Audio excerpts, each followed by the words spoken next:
Revenge films. I live near my mother-in-law's house, and I see them often. My mother-in-law, Rose, is a mean lady and would call me over all the time. "Come clean the house. My friends are coming over, so come prepare food and tea for them," she would tell me. She knew that I worked a day job, but would still call ruthlessly during my work hours. I tried talking to my husband about it, but he never took me seriously. He wouldn't talk to his mother for me, and all I could do was persevere. One day, it was Rose's birthday, and all the relatives and neighboring friends were going to be there. I was forced to come, of course, not to celebrate or eat delicious food, though.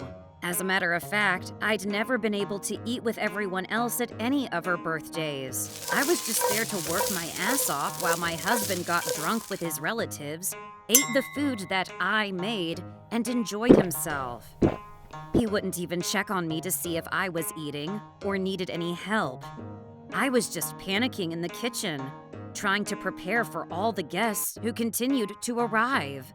The last to arrive was my brother-in-law, Brian. When he saw me, he immediately asked, Hey, are you doing all of this on your own, Jill? I didn't know how to answer. Well, I stuttered back. Brian lived alone in a different town. He handled all of his parents' real estate and worked in law. Everyone in the living room was having a great time. Hey, Jill, what are you doing? We're almost out of beer. Gosh, that girl is so slow. Rose mocked me. Brian didn't seem fine with the situation. That's a lot of work. Where's Jack? Is our mom helping out at all? He continued to question me, and I was exhausted and stressed from the long day's work and wanted someone to hear me out, so I sighed and said, "This is nothing out of the ordinary." The words slipped from my mouth. I saw Brian's facial expression change. What do you mean? He continued to ask, so I told him. I told him how Rose calls me over to do the chores around the house, and how I was always forced to do all the work whenever there was any sort of event at the house. And even all the expenses came out of my own pocket. Almost half of my salary was spent on Rose. And how I tried talking to Jack about it, but he would never take me seriously or talk to his mother about it. I thought that Brian would hate me for complaining about his family, but I couldn't stop myself. Brian was the first person who seemed to actually care about what I was going through. When I was done talking, Brian said, I understand. I'm really sorry. And seemed sad and disappointed.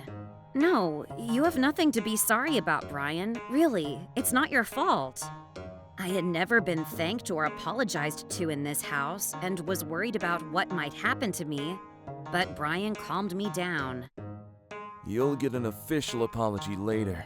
Just leave this up to me, He said, and rushed into the living room. He walked up to the table where everyone was laughing and having a good time, with conviction, and slammed on the table.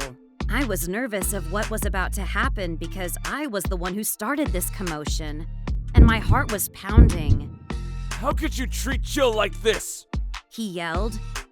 The room went silent, and all you could hear was Brian's voice. Everyone stared at him in disbelief. No one knew what was going on.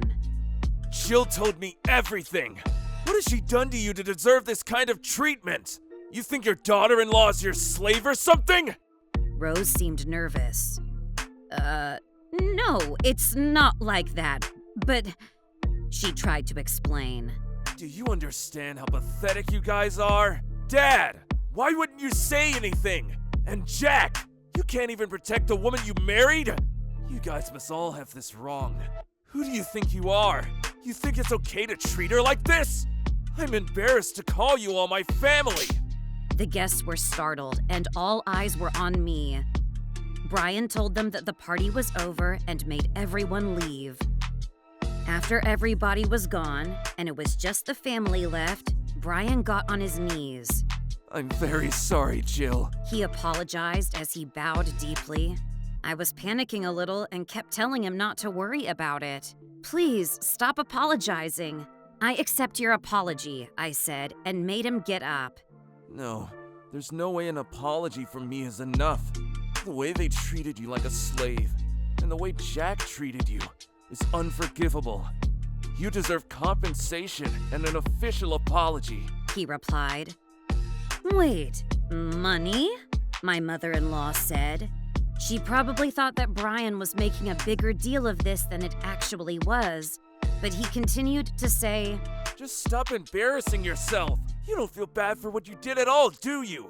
Don't forget that I'm the one who sends you most of your money. After hearing those words of conviction, my in-laws both went pale. I remember Rose bragging about how Brian makes a lot of money and sends them some every month. Jack had a below-average salary, and we didn't have any extra money to pitch in. Rose had told me before that all my housework was deserved because we couldn't help out with money, and that it was normal that I pay for what I could.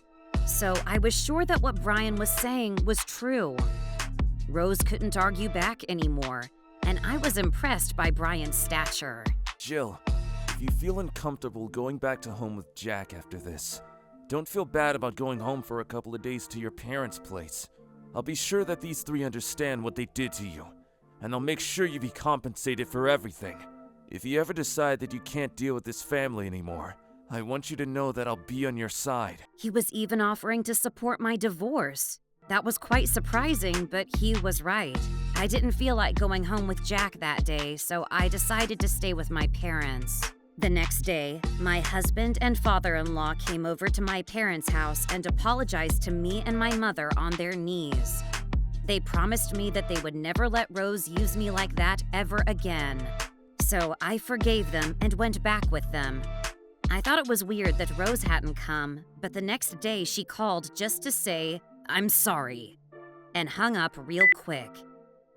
According to my husband, Brian is cutting her off for a couple months, and she's depressed about that. Rose had many friends in the neighborhood and loved to shop, but apparently it was all Brian's money. Brian was mad at my father-in-law for not saying anything either, and I heard that he scolded him for that as well. And of course, my husband too. Well, he probably got it the worst. He was threatened that if he didn't change how he treated me, he would pay for it. I guess Brian is quite the fighter, and if he were to get serious, they would all be in trouble. I'm sure Jack felt bad for me as well, after everything he had been told by his brother. After everything was settled, I called Brian to thank him. Thank you for not breaking up with Jack. He may be a dumbass, but he is my only brother, and I would have been sad if you would have divorced him. If anything ever happens again, I'll be there to help you out, so please take care of Jack for me, he said.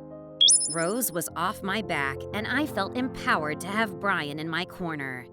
Jack has changed since, and he listens to what I have to say. I stopped going over to my in-laws' place, and we keep our distance and live in peace. Really, I can't express my gratitude towards Brian enough. How was today's video? If you enjoyed it, please subscribe, like, and leave a comment. Stay tuned for more.